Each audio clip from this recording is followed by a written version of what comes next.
first of the 2017 editions of Happy Freeworld New Heads Year. Up. Happy New Year. Absolutely. I think we'll begin the new year as we ended the last with a little bit of currency news and what we're looking at going into 2017. Another turbulent year ahead, I think. Another turbulent year. Well, today we've just had the non-farm payroll. That's really a measure of how employment or the increase of jobs is going on in the USA. This is completing. We all know what happened last year, so it's not much point discussing it. But the spectre that's back in the play is that the US have raised rates. How many rates will they raise again? And that in turn depends really on things like, not entirely, but significantly on the amount of unemployment they have. Today's figure was 155 against a very wide spread of expectations. The median probably be about 175. And weirdly, the euro actually decreased on the back of that, even though it's a bad US number and the main game is US euro. So I think it's sort of dismissed as this is probably the most atypical figure. December. I mean, there will be all the Santa guys, etc. Your Christmas elf employment shoots through the roof. Yeah. So nobody attaches that much significance, obviously, to the December figure. So, having looked at the past, we've had a lot of turbulence, and it's come down, sort of.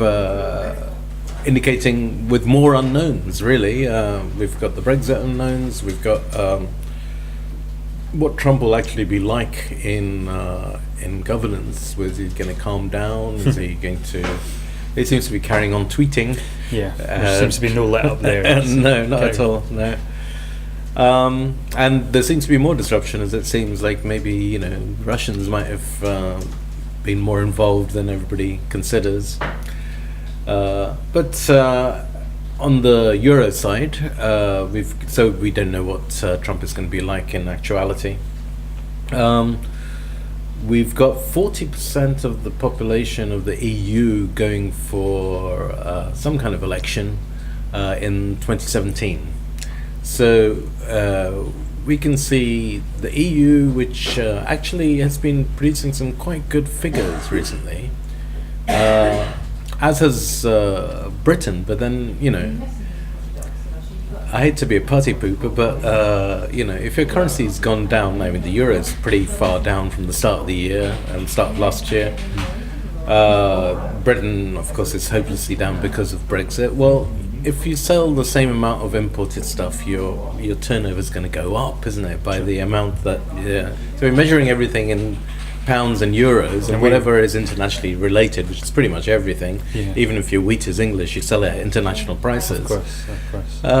You're bound to have financial growth, and on top of that, you have the sort of the UK response to any kind of tribulation, which is, well, you're either drinking to drown your sorrows or to celebrate your wins. So.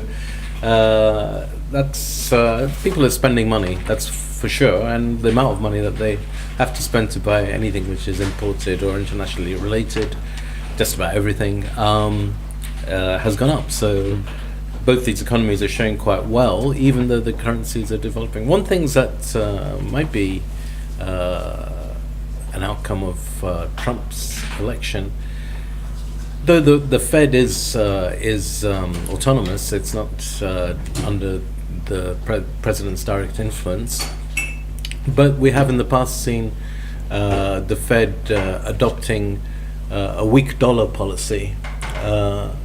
If one of Trump's key messages was protectionism by keeping imports, making it difficult for imports to enter by duty barriers or whatever. Sure.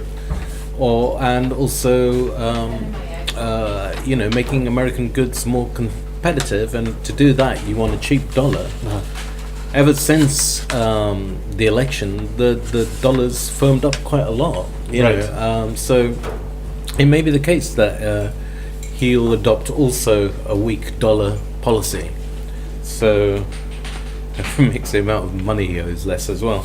Well, of course, you've got the Chinese yen. Is that still pegged to the dollar, or is that no? The Chinese yen floats, but it floats. They've got this huge central bank buying policy, so they pretty much decide where they want it. Okay. They want it weak, Right. because they want their exports to be going out there. Mhm. But there's a balance.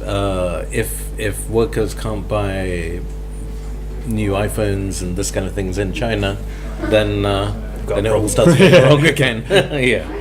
So there's a balance, and it has been weak. Most likely because they want to compete against Japanese exports. Right. Sure. Right. So back to Europe, and in 2017 we have the French presidential race, or the German presidential race. We have the Dutch general election. We have UK local elections. In pretty imminently, we should have the Supreme Court judgment in the UK about whether she can press Article 50 button without going to Parliament. I think that's pretty much a given. I mean, there was a very strong case there, so I don't think she's going to get that. In that case, she's going to have to produce a plan for people to discuss. They've probably produced a very brief motion. I don't know how much people in Parliament even will oppose this, because the weakness in the Labour Party at the moment. Oh, of course, yeah. I don't think they'll be wanting to push for another election. No, At this moment. We've seen some sort of recent signs of complaint about the lack of a plan. The Mandarins are revolting. A number of top civil servants, or ex-top civil servants, have said that they feel threatened because they go to the boss and they say, well, actually, no, that's going to take 10 years. That was the initial point. Mm-hmm. And then they're kind of made to feel unwelcome because the messengers of bad news. Yeah. That's not really a very good way of running anything, I think. No. On the other hand, I do feel that hard Brexit is pretty much priced into $1.23, which is what we've got today, equals a pound. Well, as I say, a lot of uncertainty here, both on the euro side and on the sterling side and on the dollar side. So, I would say I don't know what's going to happen. Maybe in some ways the underlying commodities are clearer. We're seeing the southern hemisphere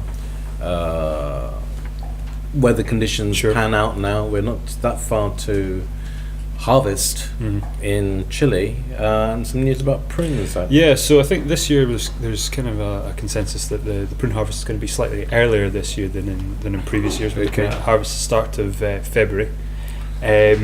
Seems like weather so far has been it's been pretty favourable for growth and for a good quality prune this year. Yeah.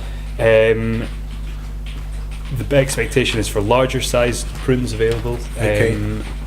To have greater availability than last year, which was a problem for the US crop. Right. There was not many of the sort of 50, 60 and or larger available.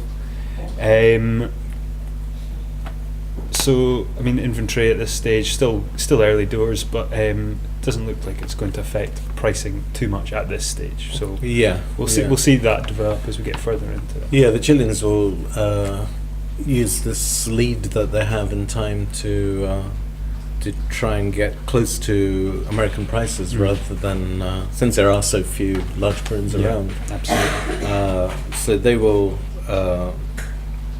even if it's a large crop, I think they've got the strength to hold it close to American prices for a while anyway. Sure. Similar vein, Chilean raisins. Had mixed reports of some rain damage over the Christmas period. Okay. Depending on which farmer you ask, it can range from as little as 10% damage to as much as 70% damage. All right. Okay. A couple of our suppliers are going to be looking at evaluating over this weekend, so hopefully we'll have a clearer picture starting next week as to exactly what we're looking at. It's a tough thing to evaluate because you've got this sort of 3,000-mile country, and it's all going to be different all the way down because it's a north-south kind of many processors buy from different areas as well, so your area might be completely unaffected by rains. So you may have no knowledge of what's happening in the south. Exactly. Cashews, the market seems to have picked up since the start of the year. We were seeing a kind of downwards trend towards the end of last year. Yeah, well, we had such high prices, and there was a bit of panic, and of course the consumers were locked into deliveries, and there was some delays in shipments. Then ultimately, a lot of the old orders arrived and the market went down a little bit. Now the controlling factors are more to do with the rain. Well, the rain, there's actually a sort of smaller crop, the first flower, which appears in let's say late February. That is affected if there's a lot of rain. It doesn't, the first crop can be a bit sort of soggy, I guess. Yeah. Also, if it rains a lot, then the crop delays. That's what triggered off this whole process last year, the lack of availability from Vietnam. They're all working off Tanzanian material now. Okay. And whilst it's stopped going up, the Tanzanian material has been taken by quite strong hands, and they're quite firm. There's no secondary market because the guys who sell kernels internally, they stopped playing this game way back in about September. Right. So I wouldn't say it's like hideously firm or anything, but I think it's stopped going down now. Right. So I don't know where to go up, but it's not crashed. It's not crashed. Okay. Almonds, we're seeing a little bit of a rise there as well. Yeah, that's right. I think there's buyers now starting to look at taking cover, and that's maybe what's causing the market to shift up.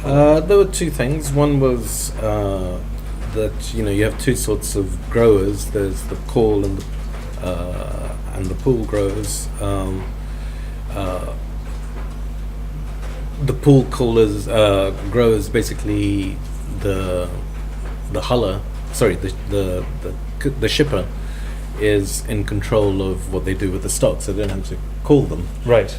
Or you have call growers who expect you to say, well, I can sell some stuff at this price. I can sell your stuff at this price. Do you want to sell? What had happened is that 60% of the crop has been sold, and we've got quite a long way to go till next September. But most of those guys were pulled, so it's not like the call guys have been left behind a little bit. Okay. We've seen prices go up 10-15 cents since mid-December. So I guess the call guys are ready to want to get even. Okay. That might be what we're seeing. Yeah.